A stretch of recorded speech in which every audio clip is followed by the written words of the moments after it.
आज बुलेटिन में सबसे पहली खबर आपको बताएंगे, पीएम की अपील असरदार, विपक्ष परेशान। दूसरी खबर समझाएंगे, नीट पेपर लीक कांड का बिहार कनेक्शन समझिए। तीसरी खबर आपको बताएंगे, प्रतीक यादव की मौत कैसे हुई। और चौथी खबर आपको बताएंगे, एनकाउंटर वाला संदेश समझिए। तो इन सभी खबरों पर बातचीत होगी, लेकिन शुरुआत सबसे पहले वैश्विक संकट के बीच पीएम ने लोगों से पेट्रोल डीजल की खपत कम करने की अपील की और खुद अपना काफिला छोटा कर लिया है। पीएम मोदी के काफिले में अब सिर्फ 2 गाड़ियां शामिल हैं, जिसका असर बाकी राज्यों की तरह बिहार पर भी पड़ा है। मुख्यमंत्री सम्राट चौधरी सहित राज्य के तमाम मंत्रियों ने कटौती शुरू कर दी है, तो केंद्रीय कैबिनेट के साथ सम्राट कैबिनेट ने भी कुछ बड़े फैसले लिए हैं। सबसे पहले ये रिपोर्ट देखिए, फिर खबर तो समझिए। हमें पेट्रोल डीजल का उपयोग कम करना होगा। आजकल छोटे मोटे नेता के काफिले में भी 10-12 गाड़ियों का होना आम बात है, लेकिन ये देखिए, सिर्फ 2 गाड़ियों का काफिला ये किसी छोटे मोटे व्यक्ति का नहीं, बल्कि देश के प्रधानमंत्री का है। वैश्विक संकट के बीच पीएम मोदी ने लगातार 2 दिनों तक रविवार और सोमवार को लोगों से पेट्रोल डीजल बचाने की अपील की और देश की जनता के सामने नजीर पेश करते हुए अपना काफिला छोटा भी कर लिया। उन्होंने एसपीजी को काफिले के वाहनों की संख्या 50% कम करने और नई खरीद के बजाय इलेक्ट्रिक वाहन शामिल करने का निर्देश दिया है। प्रधानमंत्री की अपील का बिहार सहित पूरे देश में असर दिख रहा है। बिहार के 3 मंत्री एक ही गाड़ी में कार्यक्रम में हिस्सा लेने गए।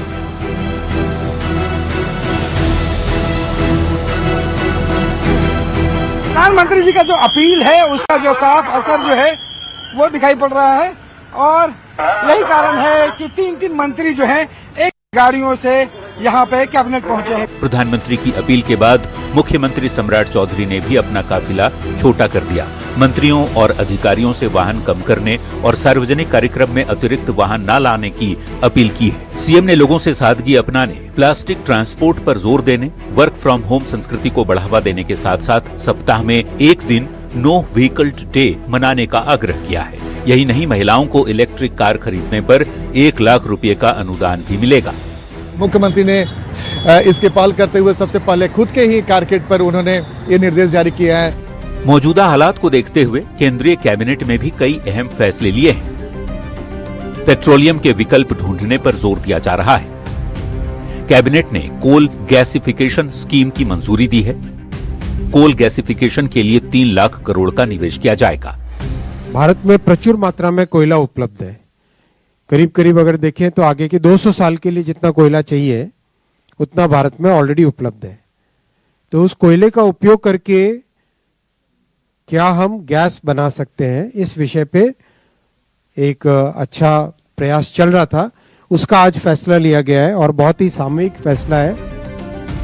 बता दें कि भारत अपने जरूरत का ज्यादातर कच्चा तेल विदेशों से मंगाता है। पश्चिम एशिया के बिगड़े हालात की वजह से क्रूड ऑयल की कीमतें लगातार बढ़ती जा रही हैं, जिसका असर भारत की अर्थव्यवस्था पर भी पड़ रहा है। हालात खराब ना हो, इसके लिए प्रधानमंत्री ने लोगों से कई अपील की, खुद अपना काफिला छोटा कर एक मैसेज दिया, जिसका असर कई जगहों पर दिख रहा है। साथ में सियासी सवाल भी उठाए जा रहे हैं। न्यूज 18 के लिए पटना से आनंद अमृतराज, रवि एस नारायण और धर्मेंद्र कुमार के साथ ब्यूरो रिपोर्ट। तो वैश्विक संकट के बीच प्रधानमंत्री नरेंद्र मोदी ने सेविंग प्लान बताया है और लोगों से अपील भी की है। अब हम आपको पूरी खबर समझाते हैं। खबर तो समझिए, सेविंग प्लान का सियासी विरोध क्यों हो रहा है। देखिए, सरकार ने एक उदाहरण पेश किया जिसमें प्रधानमंत्री नरेंद्र मोदी ने सबसे पहले अपना काफिला छोटा कर लिया है। प्रधानमंत्री मोदी के काफिले में आज सिर्फ 2 गाड़ियां ही दिखाई दी। तो वहीं सीएम सम्राट चौधरी ने भी बड़ा फैसला लेते हुए अपना काफिला छोटा किया है। काफिले की गाड़ियों को आधा किया गया है और इसके साथ ही इलेक्ट्रिक कार के इस्तेमाल पर भी जोर दिया जा रहा है। सम्राट चौधरी का बचत वाला आइडिया अब आप समझिए। सम्राट चौधरी ने कहा है कि वाहनों का कम से कम लोग इस्तेमाल करें। इसके अलावा आप पब्लिक ट्रांसपोर्ट को बढ़ावा दें, पब्लिक ट्रांसपोर्ट का ज्यादा इस्तेमाल करें। इसके साथ ही सम्राट चौधरी ने मंत्रियों से भी अपील की है, अतिरिक्त वाहन नहीं लाइए। जनता से भी मेट्रो, बस और ऑटो के इस्तेमाल की उन्होंने अपील की। इसके साथ ही सार्वजनिक कार्यक्रमों में सादगी अपनाने का निर्देश भी मुख्यमंत्री सम्राट चौधरी ने दिए हैं। और साथ ही साथ सम्राट चौधरी ने यह भी कहा कि वर्क फ्रॉम होम की संस्कृति अपनानी पड़ेगी। और इसके साथ ही जनता से अपील भी की है मुख्यमंत्री ने कि सप्ताह में एक दिन नो व्हीकल डे मनाया जाए। और साथ ही साथ महिलाओं को प्रोत्साहित करते हुए कहा गया है कि इलेक्ट्रिक कार महिलाएं अगर खरीदती हैं तो उन्हें 1 लाख रुपए का अनुदान दिया जाएगा। अब आपको बताते हैं इसका विरोध क्यों हो रहा है, विपक्ष आखिर क्या कह रहा है। तो विपक्ष की तरफ से कहा जा रहा है सलाह नहीं, जिम्मेदारी से बचने की कोशिश कर रही है सरकार। विपक्ष कह रहा है सरकार महंगाई रोकने में नाकाम है। अब जबकि प्रधानमंत्री नरेंद्र मोदी की अपील पर विपक्ष सियासत खोज रहा है, तो ऐसे में खबर तो समझिए। वैश्विक संकट के बीच पीएम मोदी ने आखिर यह अपील क्यों की? देखिए, विदेशी मुद्रा की बचत होगी तो वैश्विक संकट का असर भारत पर कम होगा और यही स्ट्रैटेजी अपनाई जा रही है। अब आप कहेंगे कैसे कम होगा, तो वो भी समझ लीजिए। पेट्रोल डीजल का उपयोग कम करने की सलाह क्यों दी जा रही है? तो आपको बता दें कि भारत जरूरत का 70% तेल आयात करता है, जबकि पिछले 2 महीने से युद्ध की वजह से क्रूड ऑयल 50% महंगा हो गया है। अब आप समझिए कि जरूरत का तेल आयात करने पर खर्च कितना आता है। तो आपको बता दें कि 2024 और 25 के आंकड़ों के मुताबिक 11.66 लाख करोड़ रुपए खर्च हुए थे, जबकि 2025 और 26 में 10.35 लाख करोड़ रुपए खर्च हुए थे। तेल संकट का भारत पर कितना असर पड़ रहा है वो भी समझिए। तो तेल कंपनियों को घाटा हो रहा है। प्रति महीने अगर घाटे की बात करें, 30,000 करोड़ का नुकसान घाटा तेल कंपनियों को हो रहा है। अगर प्रतिदिन की बात की जाए तो करीब 700 से 1000 करोड़ का घाटा प्रत्येक दिन इन तेल कंपनियों को हो रहा है। और तो और तेल भंडार में गिरावट भी आई है, जो पिछले 10 सालों के न्यूनतम स्तर के करीब है। अब बात सोना की कर लेते हैं। सोना को भी खरीदने से रोक लगाने पर अपील क्यों प्रधानमंत्री ने की है वो समझिए। तो सोना खरीद के मामले में भारत कहां है, पहले आपको यह बता देते हैं। देखिए, चीन जो है वो 28% पर है, तो भारत जो है वो 26% सोना पर इन्वेस्ट करता है। अब इसके साथ ही सोना खरीद के मामले में भारत की अगर बात करें, ग्लोबल डिमांड में भारत की 26% हिस्सेदारी है और भारत दुनिया में सोने का दूसरा सबसे बड़ा खरीदार है। ये आपको आंकड़ा वर्ल्ड गोल्ड काउंसिल यानी WGC के सोर्स के हिसाब से बता रहे हैं। अब आप खबर तो समझिए, सोना खरीदने के मामले में भारत का खर्च कितना आता है। 2024 से 25 का आंकड़ा अगर आपको बताएं तो 4.89 लाख करोड़ हुआ है और 2025 से 26 के बीच में 6.40 लाख करोड़ रुपए खर्च हुए हैं। सोना खरीदने पर भारत का जो एक खर्च है उसे आप समझिए 2026 की पहली तिमाही में भारत में निवेश के लिए सोने की मांग गहनों से भी ज्यादा है। और अब बात कर लेते हैं फर्टिलाइजर की, क्योंकि प्रधानमंत्री नरेंद्र मोदी ने कृषि क्षेत्र में भी किसानों से अपील की है कि फर्टिलाइजर का इस्तेमाल कम से कम किया जाए। फर्टिलाइजर खरीदने में भारत के खर्च को भी हम आपको समझाते हैं, जिसमें अगर हम बात करें सबसे पहले आंकड़ों की तो साल 2026 में करीब 1.5 लाख करोड़ की खरीद हुई, जो 2025 की तुलना में 76% ज्यादा है। यानी कि अगर आप देखें तो 1 साल के भीतर ही ये आंकड़े बढ़े हैं। 2026 में 1.5 लाख करोड़ की खरीद हुई है और 2025 की तुलना में ये 76% ज्यादा है। सबसे ज्यादा कतर से भारत आयात करता है। अब विदेश यात्रा पर भारतीयों का कितना खर्च होता है यह भी आप समझिए। 2023 और 24 की बात करें तो 2.72 लाख करोड़ रुपए खर्च होते हैं। 2025 और 26 में 3.65 लाख करोड़ रुपए खर्च विदेश यात्रा पर हुए हैं। विदेश से आयात कम करेंगे तो विदेशी मुद्रा की बचत होगी और यही बात सरकार लोगों को समझा रही है। यह भी समझने की जरूरत है कि भारतीय अर्थव्यवस्था पर वैश्विक संकट का दबाव जो है कम होगा अगर हम ये छोटे छोटे प्रयास करें, जिसमें यह कहा जा रहा है पेट्रोल डीजल के साथ सोना के साथ ही फर्टिलाइजर का इस्तेमाल कम करने की अपील प्रधानमंत्री लोगों से कर रहे हैं। बढ़ते हैं आगे और बात अगली खबर की। नीट पेपर लीक मामले में बड़ा खुलासा हुआ है। 50-50 लाख रुपए में पेपर की डील हुई थी। वहीं इस पेपर लीक कांड का बिहार कनेक्शन भी सामने आ गया है और बिहार से जो 7 छात्र हैं उनकी गिरफ्तारी हुई है। नीट पेपर लीक के मास्टरमाइंड राजा बाबू की गिरफ्तारी को लेकर कई जगह छापेमारी की जा रही है। वहीं अब यह मामला सुप्रीम कोर्ट तक पहुंच गया है। याचिका में एनटीए को हटाकर नई संस्था के गठन की मांग कर दी गई है, जबकि सीबीआई से 4 हफ्ते में स्टेटस रिपोर्ट मांगने की अर्जी भी दाखिल की गई है। ये रिपोर्ट देखिए फिर खबर तो समझिए।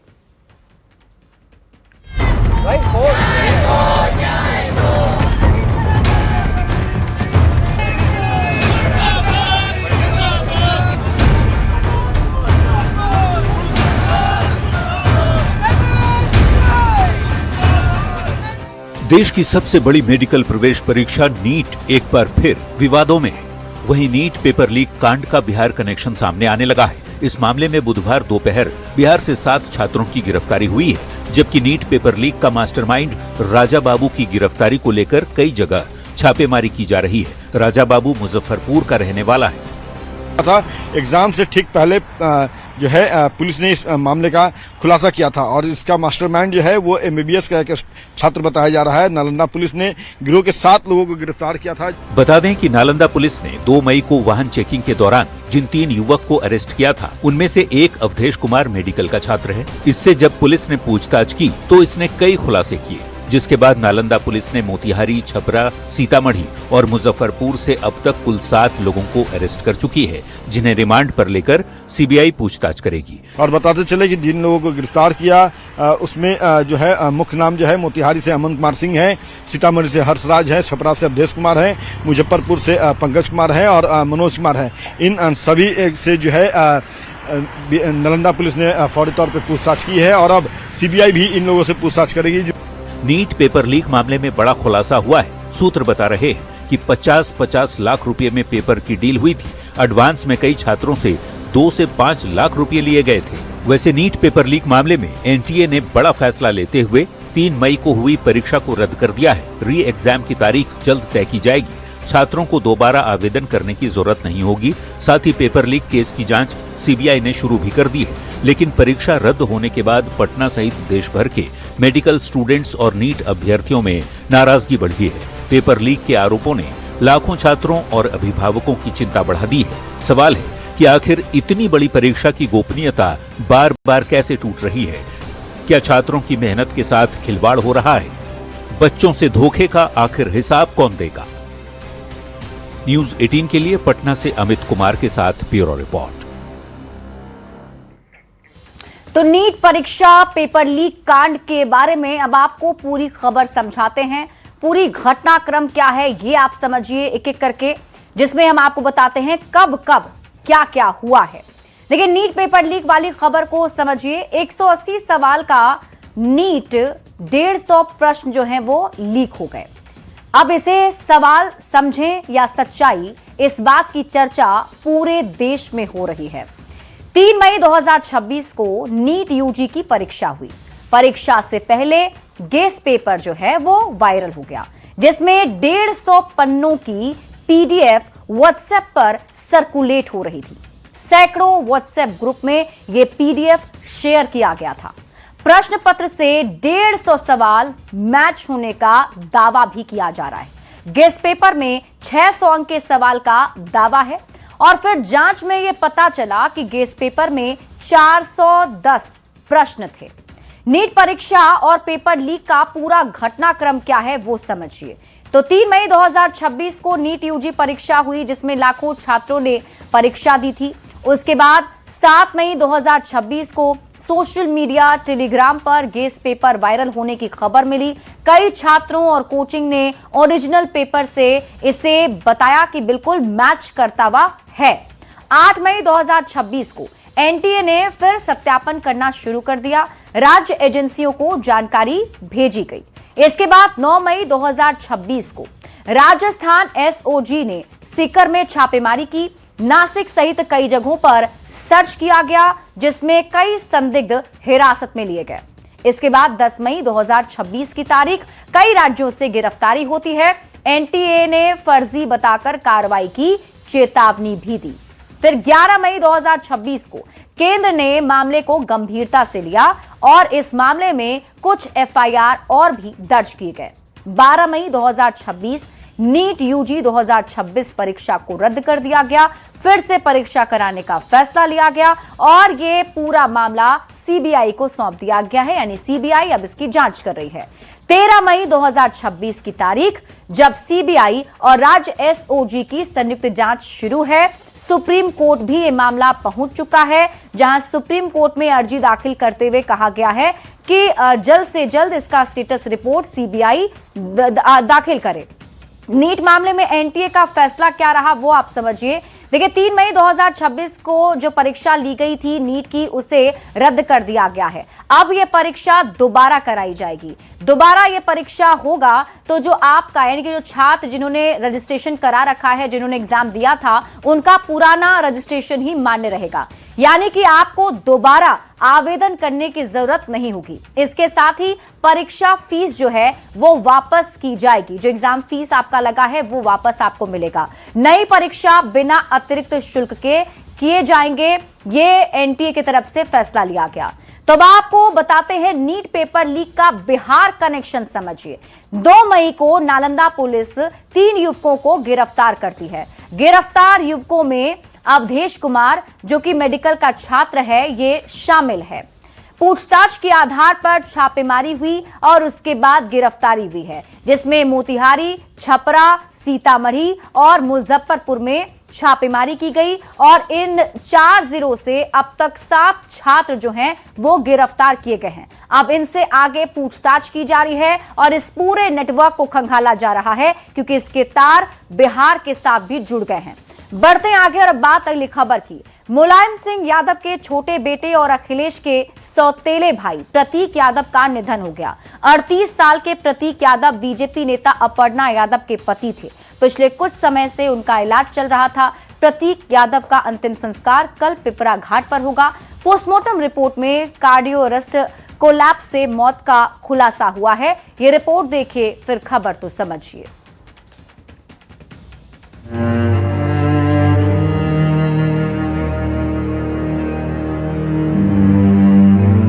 मुलायम सिंह यादव के छोटे बेटे और अखिलेश यादव के सौतेले भाई प्रतीक यादव का लखनऊ में निधन हो गया।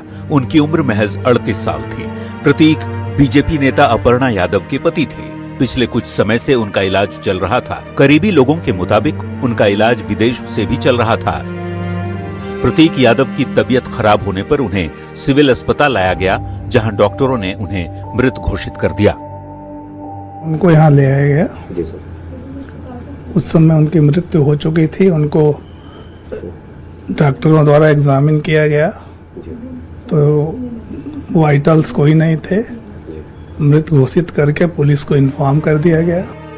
प्रतीक यादव के निधन के बाद अखिलेश यादव पोस्टमार्टम हाउस पहुंचे थे। कभी कभी फाइनेंशियल या कुछ जो कारोबार में जो नुकसान होता है, उससे कई बार लोग बहुत दुखी हो जाते हैं। वो हमारे बीच नहीं है। जो कानूनी रास्ता है वो हम लोग अपनाएं। प्रतीक यादव की पत्नी और बीजेपी की नेता अपर्णा यादव उस वक्त लखनऊ के अपने घर पर नहीं थी जब प्रतीक का निधन हुआ। पति की मौत की खबर मिलते ही अपर्णा दोपहर असम के दौरे से लौटी। पोस्टमार्टम के बाद जब प्रतीक यादव का शव आवास पर पहुंचा तो घर से भावुक कर देने वाली तस्वीरें सामने आई। डिंपल यादव और अपर्णा यादव समेत परिवार के अन्य सदस्य बेहद भावुक नजर आए। प्रतीक यादव मुलायम सिंह यादव की दूसरी पत्नी साधना गुप्ता के बेटे थे। साल 2003 में मुलायम सिंह यादव ने साधना गुप्ता से शादी की थी और सार्वजनिक तौर पर प्रतीक को अपने बेटे के रूप में स्वीकार किया था। प्रतीक यादव ने ब्रिटेन की लीड्स यूनिवर्सिटी से पढ़ाई की थी।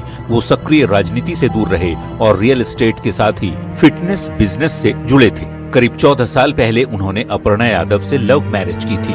कम उम्र में उनके अचानक निधन से यादव परिवार, करीबी और समर्थकों में गहरा दुख है। Bureau report, news 18। और अब आपको पूरी खबर समझाते हैं। अखिलेश यादव के भाई की मौत कैसे हुई, ये खबर हम आपको समझाएं उससे पहले ये समझना जरूरी है कि मुलायम सिंह यादव के परिवार में कौन कौन लोग हैं। देखिए, समाजवादी पार्टी के संस्थापक और यूपी के पूर्व सीएम और देश के रक्षा मंत्री रहे मुलायम सिंह यादव की 2 शादियां हुई थी। पहली पत्नी का नाम मालती देवी था और दूसरी पत्नी का नाम साधना गुप्ता। मालती देवी से बड़े बेटे अखिलेश यादव हैं, जबकि साधना गुप्ता के बेटे हैं प्रतीक यादव। अखिलेश यादव की शादी डिंपल यादव से हुई है, जो सपा सांसद हैं, जबकि प्रतीक यादव की शादी अपर्णा यादव से हुई, जो अब भारतीय जनता पार्टी में है। अखिलेश यादव राजनीति में सक्रिय हैं। पिता मुलायम सिंह यादव के राजनीतिक विरासत को संभाल रहे हैं, जबकि प्रतीक यादव रियल राजनीति से दूर रहे और रियल एस्टेट के व्यवसाय से जुड़े हुए हैं। प्रतीक यादव के निधन का टाइमलाइन अब आप समझिए। अचानक सुबह 4 बजे प्रतीक किचन में बेहोश मिले। जो जानकारी मिल पा रही है उसके मुताबिक 4 बजे का समय था, किचन में वो बेहोश मिले, जिसके बाद सुबह 4:15 पर डॉक्टर घर पहुंचे। सुबह 5:30 बजे प्रतीक को सिविल हॉस्पिटल लखनऊ पहुंचाया गया और सुबह 5:55 पर डॉक्टरों ने उन्हें मृत घोषित कर दिया है। अब उनके निधन से पूरे परिवार में शोक की लहर है। इसी के साथ इस